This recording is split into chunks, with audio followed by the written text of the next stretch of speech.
म अहिले आफ्नै कोठामा बसिरहेको छु साथीहरू, अस्ति जस्तै।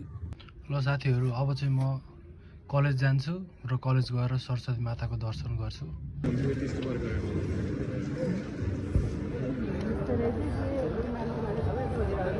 सरस्वती माताको दर्शन गरेको थिएन, बल्ल अगाडि आइपुगेको सरस्वती माताको। आजको हाम्रो कार्यक्रम यही हो होइन।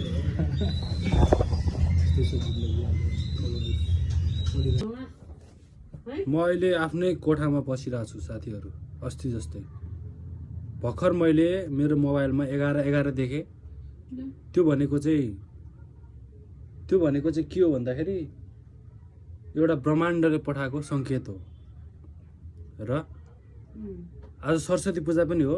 अहिले 11 बजेर कति मिनट गयो? अहिले 11 बजेर 16 मिनट गइसकेको छ, तर मैले अहिलेसम्म केही पनि गरेको छैन।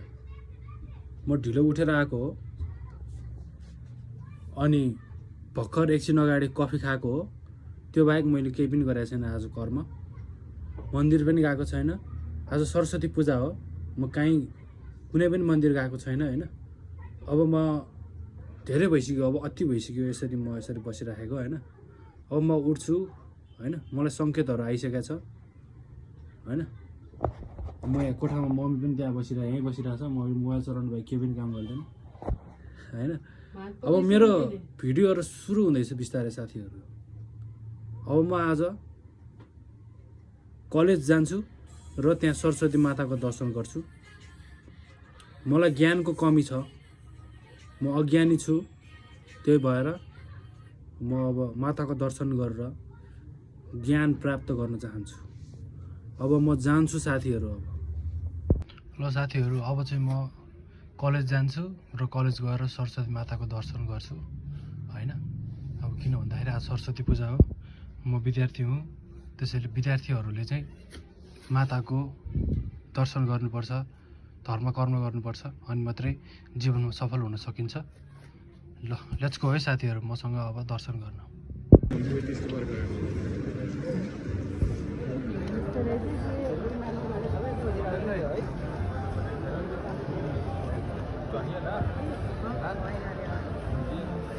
के गर्नु पर्यो भन त? अब के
साथीहरू, म कलेज आइपुगेँ भर्खर होइन। आज सरस्वती पूजाको दिन, अहिले लगभग 2:30 जस्तो हुन लागिसक्यो समय चाहिँ होइन। मैले सरस्वती माताको दर्शन गरेको थिएन, बल्ल अगाडि आइपुगेको सरस्वती माताको। जय सरस्वती माता रक्षा गर्नुहोस्।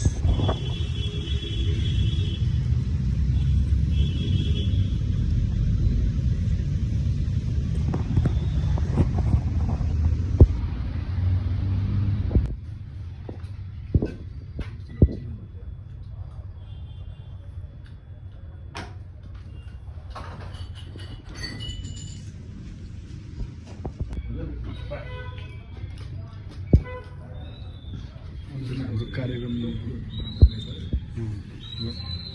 आजको हाम्रो कार्यक्रम यही हो होइन।